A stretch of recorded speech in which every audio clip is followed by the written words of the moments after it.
Welcome to the Real News Network. I'm Paul Jay in Baltimore, coming to you from the Real News News Center. Brand new building, almost brand new studio. Well, okay, we're coming to you from temporary digs in what will be the new studio, which we are going to introduce to you soon. In the next week or two, we're going to give you a virtual tour of the new national headquarters of the Real News in Baltimore, which is this amazing 33,000 square foot building. And we are building a new studio and offices and a radio studio. But today we're coming to you in a rather temporary way, and there's likely to be all kinds of technical glitches. So please be patient, because in a few months from now, we will blow your socks off with what we are going to produce. Now, we're going to pick up with the election coverage tonight, and we're going to talk to our guests. But first, let me introduce my co-host, Jihan Hafiz. Jihan has been covering Cairo for us. She's covered Spain for us, and she's going to help me co-host tonight, and she'll be part of the discussion. Thanks for joining us, Jihan. Thanks for having me, Paul. And now we're going to go right to our panel, our first panel of the evening, and there'll be lots of different guests tonight.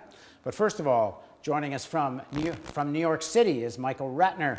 Michael is President Emeritus of the Center for Constitutional Rights, but I should say tonight he is not speaking on behalf of the Center for Constitutional Rights. He is speaking on behalf of only Michael Ratner.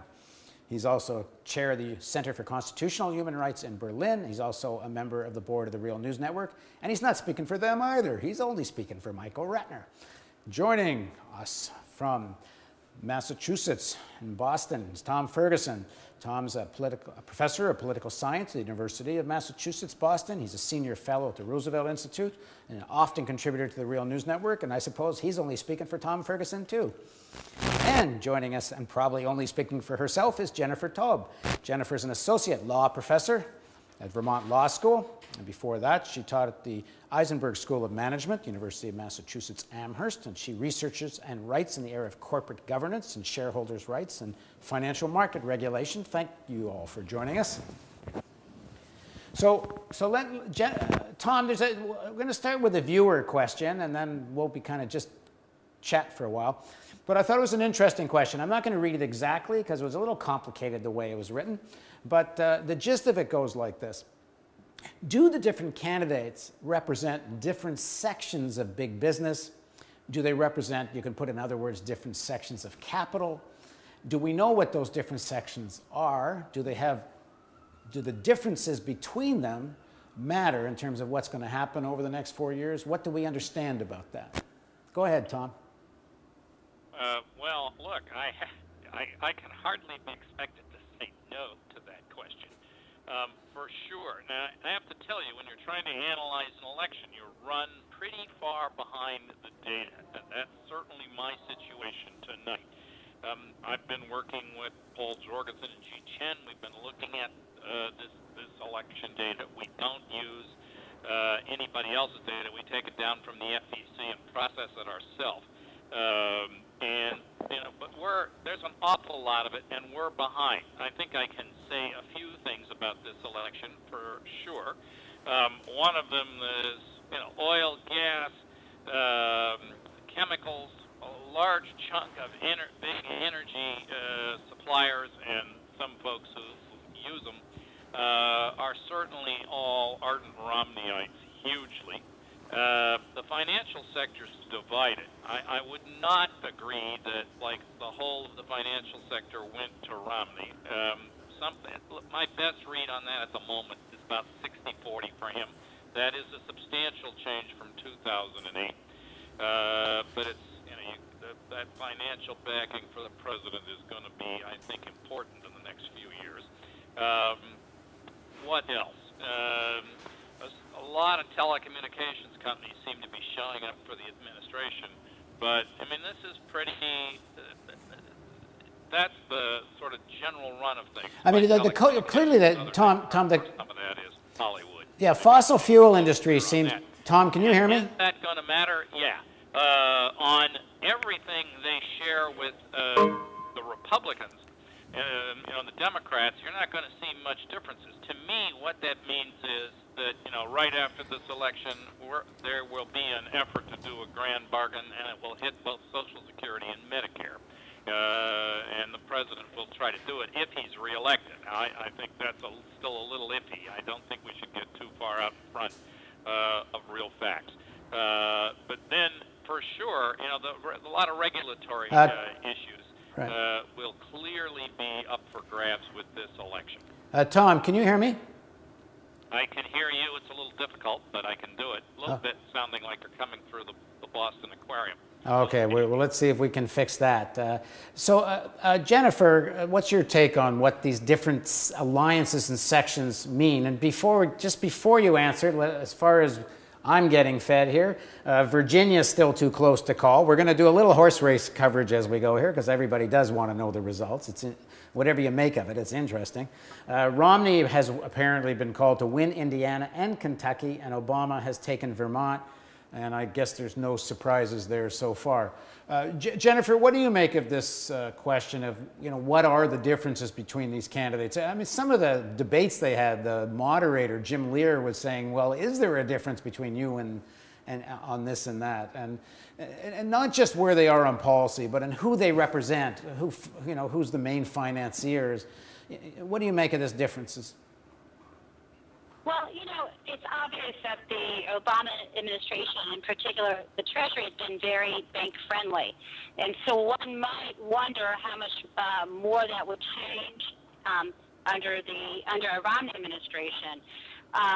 Certainly, Romney has suggested he would either entirely or partially repeal the Dodd-Frank Act. So to the extent that there are some strengths in the Dodd-Frank Act when it comes to bank regulation, and those are quite modest. The concern would be that Romney, for example, would work with the Congress to perhaps either repeal the Volcker Rule or, through the agencies, water it down. Obviously, it hasn't been implemented yet. But the other concern, I think, that differentiates the Romney administration on this front would be that he comes from the private equity world. And neither private equity nor hedge funds were really regulated very much under the Dodd-Frank Act, and the limited requirements, there's a possibility that those would be diluted. But I find it difficult to really distinguish them too much because neither candidate has talked about what they will do to further reform the financial sector, or I should probably say reform the financial sector, because we really have not seen much actual change in 4 years. Right. John? Yes, I just wanted to mention in relation to the viewer's question, if you actually check out opensecrets.org, which is a government watchdog group, they've actually been breaking down the finance between both the Obama campaign and the Romney campaign. And of course, it's important to not forget that there's also a congressional race underway, and they discovered in their report that this is one of the most expensive campaign cycles in American history. And if you check out the breakdown of that on opensecrets.org, you'll see that there's agro-business, telecommunications, energy groups. So they sort of have the breakdown and actual numbers there if that viewer wants to check that out. But is there a sense from that of which way they're going as an industry? I mean, traditionally, Michael, you can comment on this too, and Tom, traditionally big corporations often give to both parties. Exactly. But is that true in this round? But Michael, what's your take on the broader question?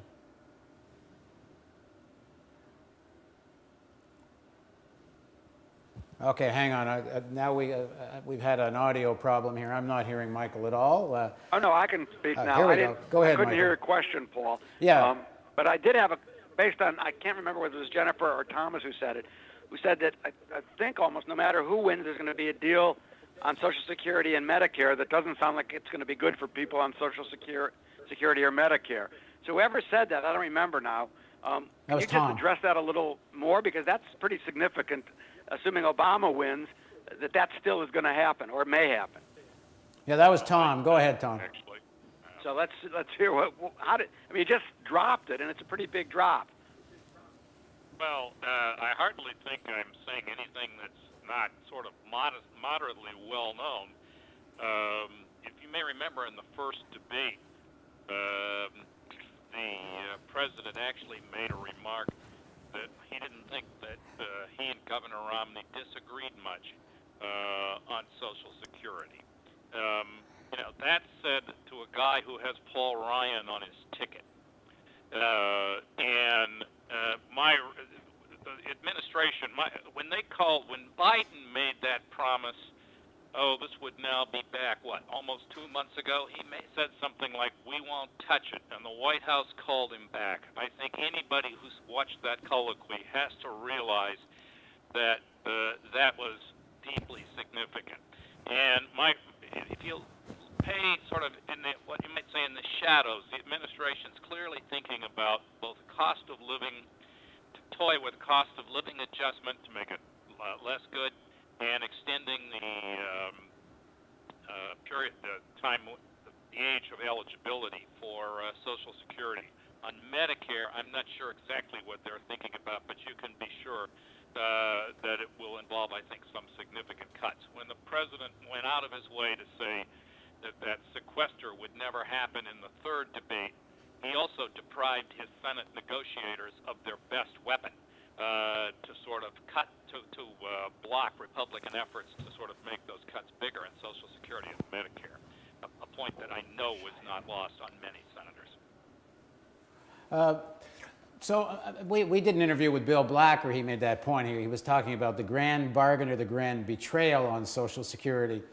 And if we remember when President Obama, just after being inaugurated, he had a dinner with David Brooks, Charles Krauthammer, George Wills, and there were a couple of other conservative columnists at the dinner. And he promised them that once he was in a position, he would take on all the entitlements. And Social Security was clearly on the table, and that was right from the beginning of his administration. But that being said, you can kind of argue it two ways, can't you? Because if you had a President Romney that wanted to make the kind of dramatic transformations he's talking about, can he make a grand bargain with a Democrat-controlled Senate? Or do they become the party of no to a Romney the way the House was to Obama, meaning that, in fact, Romney might be able to do less undoing of Social Security than President Obama might? That question, who's that directed to, Paul? Yeah, that's a good question. I was waiting to see if anyone jumped at it. Look, I'll ahead. tell you this. If the Democrats lose the White House and they manage to hang on to the Senate, I think it's a pretty easy thing for a Republican president and a Republican House to fissure the Democrats in the Senate. You're not dealing here with sort of folks who are big defenders of the common man and woman. Some of them will split. I think that the notion that the folks who have sort of sat through the last 4 years of quite inadequate legislative work are going to suddenly turn into aggressive defenders of us. I don't think so. Jennifer, what's your take on this? But also, you raised the issue of financial regulation. That President Obama has been rather friendly, but if Romney is serious about undoing Dodd-Frank and going even further, well, isn't that a significant difference? Well, to the extent that he has a Republican House, even if there is a slight majority in the Senate, if you look at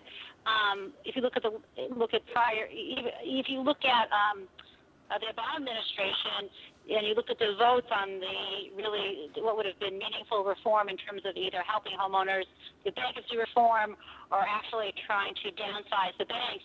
As Tom has mentioned, there were a number of Democrats even then who did not side with real structural reform or truly helping out homeowners. So I would expect you'd see a similar number of Democrats, perhaps the same folks or others who essentially are following the money and would move over to support what the Republican House proposed, perhaps. And it's really hard to speculate, but if you look at past behavior, it seems like that's quite likely. Well, Michael, what do you make of the argument that President Obama can actually sell some of the same policies Romney might want, but he can do it in a way that kind of defangs opposition in the liberal and left segments of the population? I mean, one of the things people point to make that on the foreign policy side is the drone strikes that a President Romney or Bush couldn't have sold drone strikes in Pakistan the way President Obama can. Yeah, well, I can talk to that, Paul. I was thinking about why we have so little opposition on civil liberties and why we have so little opposition really by black Americans. And someone told me the other day, a guy who's very active in the black American community, and said, look, you're getting a 93% vote for Obama. They sort of feel disabled in really criticizing him or going after him. And it's similar on the civil liberties issue. The same people who supported all the work that we do on civil liberties, from closing Guantanamo to stopping drones, all those kinds of issues, those people are Obama supporters. And so we've essentially disabled, in my view, two of the communities that we need. And that's why when you say he may have an easier time disabling the liberals as he passes different kinds of financial stuff, I think that's more than conceivable. Now, but what do you make of that, even if that's true, that the foreign policy gang and others that President Romney might attract around him, people like a John Bolton and many of the people that were involved with the Bush-Cheney government, that these people have such an aggressive agenda to project American power, essentially regime change agenda. Like if you take Iran, it seems to me that President Obama has made it clear that unless Iran is really heading towards a bomb, and there's clear evidence they've made a decision to produce a bomb, he's not going to launch a war against Iran. People like John Bolton and those people who apparently are going to be around Romney, they want regime change. It's not really just about some bomb. Doesn't that make a significant difference between what either president might do, at least on the foreign policy side? From my point of view, I think, certainly on two kinds of issues. One is the issues I mentioned, whether you talk about, drones or closing Guantanamo, military commissions, warrantless wiretapping, prosecution of whistleblowers. Those, I don't think you could slip a piece of paper between the two candidates on those issues. We're not going to move on either of those issues at all. On the foreign policy issues, I tend to think that what happened after 8 years of Bush, and why maybe, both Jennifer and Thomas can talk to this, why maybe some of the hedge fund people and other financial people started to support Obama is because the policy was just too harsh, too aggressive, putting us into too many wars. And so my sense is that same restraint will be on a Republican administration. And when I say restraint, I don't consider it great restraint. That, Obama's increased the number of drones by 7 times what Bush has done in half the amount of time. And he's invaded Libya without congressional consent. I don't consider that great restraint. But I do think that the U.S. got burned quite a bit by the combination of Iraq and Afghanistan. And I don't foresee that. I don't see a major war coming, whether it's Romney or Obama, at least not with lots of American boots on the ground. Right. Jahan, did you want to get in? Yes, I want to, make a comment and see what you all thought about it. Now, of course, the United States governments, for about 100 years now, has been touting democracy worldwide and the ability to choose independently different candidates. But it seems the United States government has been stuck in a two-party system for decades. And in fact, it would shock many, I think more in the international arena, that it's not the popular vote that wins the election, it's the electoral vote. And I was hoping that you could possibly speak to the United States representing the idea of democracy worldwide, when in fact we're here in a two-party system, although we have third-party candidates, and it's not the popular votes that wins the election. Michael, why don't you do that, and then Tom. I couldn't really hear the question clearly enough. Sure. Sure. Thomas wants to answer it. Yes, it's mainly about, because we're talking here about foreign policy, and of course the U.S.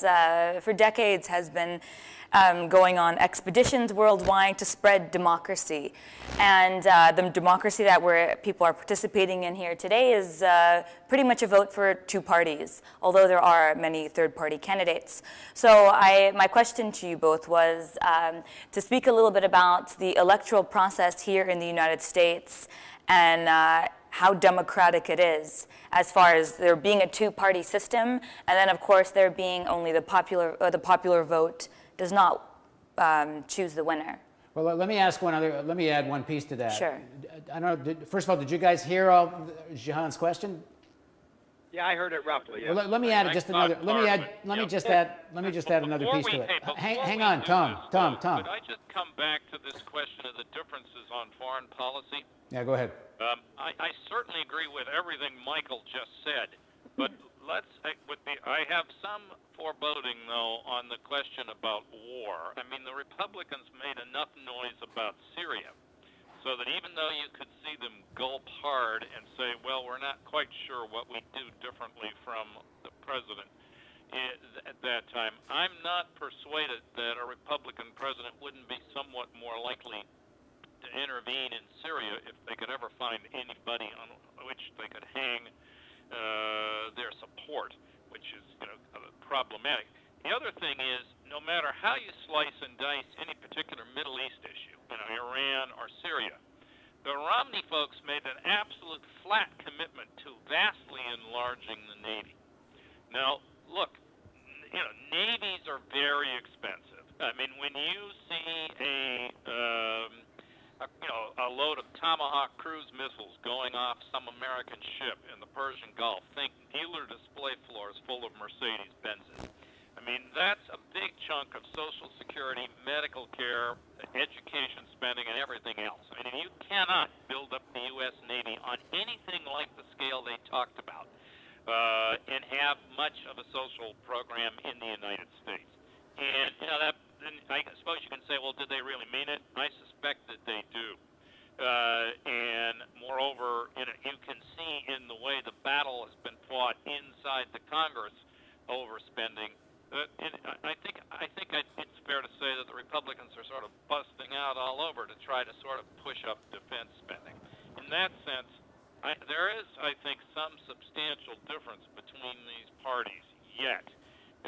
For all of the, both the commonalities and what are, from the standpoint of most people, not all that big differences in many economic issues. Right. One issue on the defense spending, I'm not as, I don't know as much about that.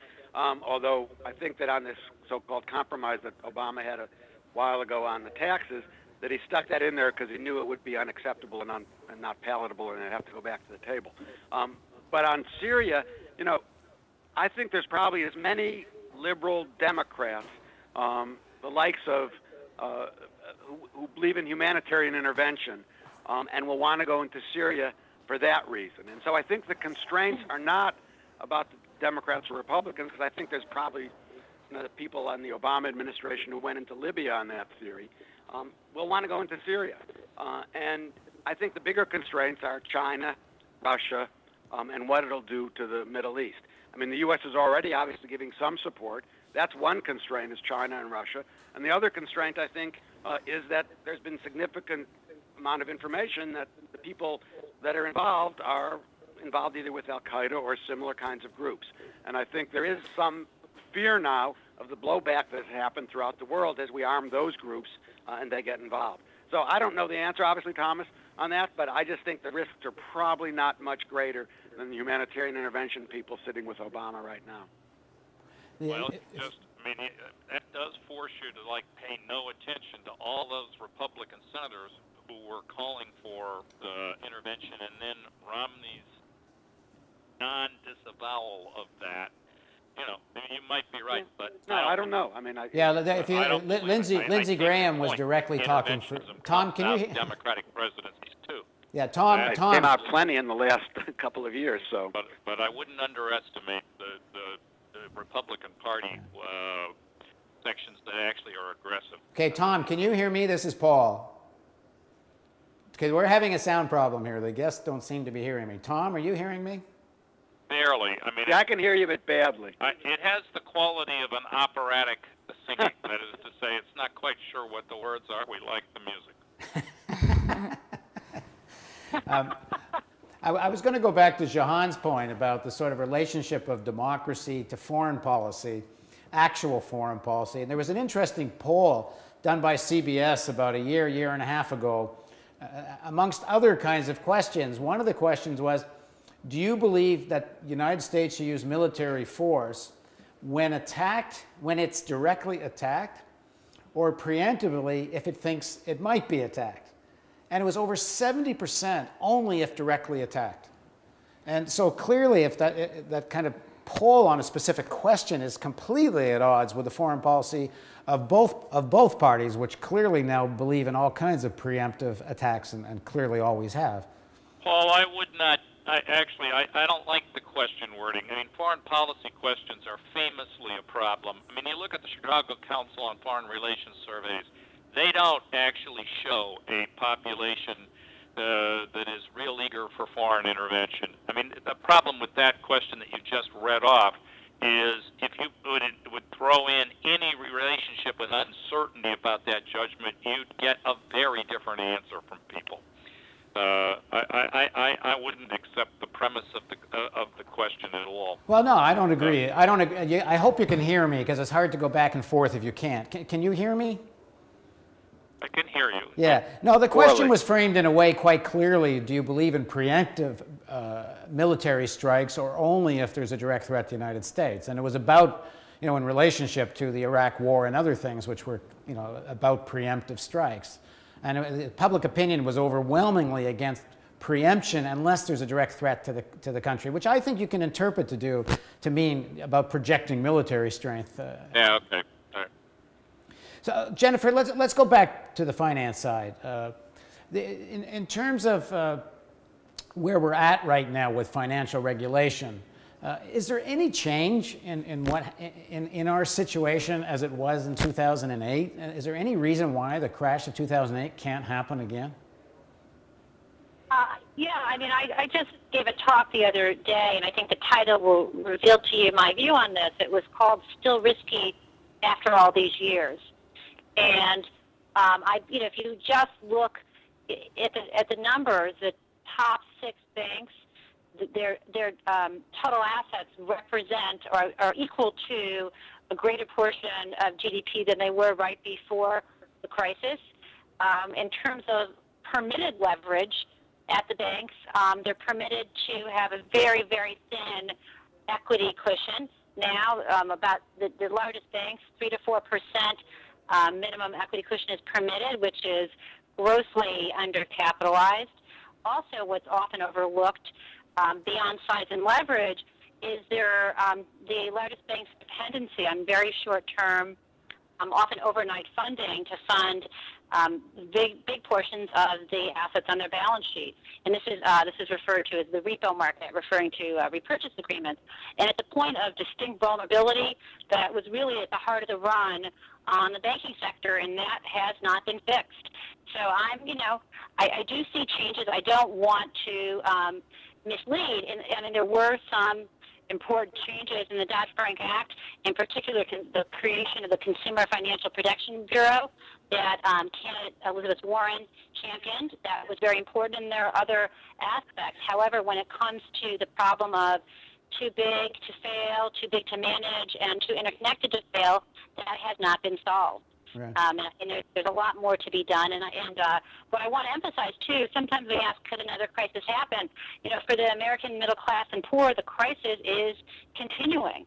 There have been, I think, over 5 million foreclosures since 2007, and there's over $1 trillion in negative equity, meaning people owe more on their mortgages than their homes are worth. I think the number there is about 11 million households. This is serious. The crisis isn't over for those folks, and so it is distressing that it hasn't been taken care of yet. All right, now for those of you who don't have a television on while you're listening to this and see results, I'll give you a little bit. Apparently, Romney is ahead in the popular vote, about 51 to 48 so far, but it's pretty early for that to be meaningful, I think. Look, Paul, I have one eye on a quite silent thing, and, I do this stuff. I will tell you there's one thing there that I see as a problem, and that's the Indiana win that they're projecting for Romney. It's not a surprise that he's winning that.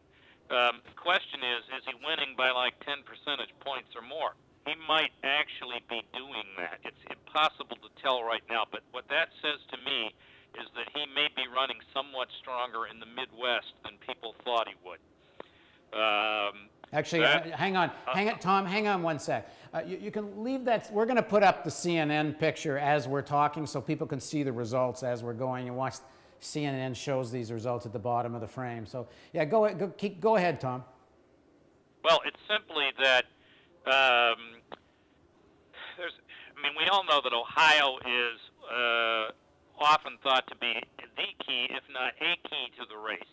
And we also know that Indiana and Ohio are quite close to each other, and while they've got some significant differences in their industrial structure and things, it's not a terrible laboratory, and it looks to me like Romney's running a little stronger in Indiana than he figured to be. I mean, basically, I had a few tests made up in my mind as I was before thinking here, and I thought, well, one of them is probably Indiana, and if he wins that by 10 percentage points or more, look out. It looks to me, I mean, I can't tell, I mean, the current results don't mean anything. I'm guessing, just the way they likely report there, that Indianapolis is reporting already, and that's likely to be fairly heavy for Obama. But the fact that they called it so early says to me that they have a wide lead. They're not telling us on anything I can see how big that lead is. But I actually think this is becoming, unfortunately, perhaps, I mean, if I may step out of a purely object, a real race. This is something of a problem if you believe to the stuff going into the evening. Now, I suppose most people have followed this, but just in case they haven't, this will go on into the next days if the margin of difference in some of these states, like Ohio, if they are the electoral votes that decide the election one way or another, if absentee votes and provisional votes are more than the difference between the two candidates, this becomes a big mess. Is that right, Tom? Yeah, I actually couldn't catch your question. I'm sorry. All right. It was if the absentee ballots and the provisional ballots. Yes, they're enormous. And the different states use different rules under counting them. And I know, my memory is that Ohio, they don't even begin to count all those absentee ballots till sometime after the today. At least the ones that come in from abroad. I mean, I think they did actually publish earlier today a tabulation of the stuff up through yesterday. But they got all kinds of rules about provisional ballots if they're challenged, and then ballots for overseas. And I mean, each state's different on this. You're looking at a state crazy quilt. I mean, I don't know any generalization that's applicable to be absolutely sure. Okay, Shahan, you want to get in? Yeah, I just want to chime in on that because last week, or I believe maybe 2 weeks ago, both campaigns, Obama and Romney, hired an army of lawyers in case something like this happened. So I think they're very prepared, and they were aware that it was going to be a race and razor thin in some instances, especially in the swing states.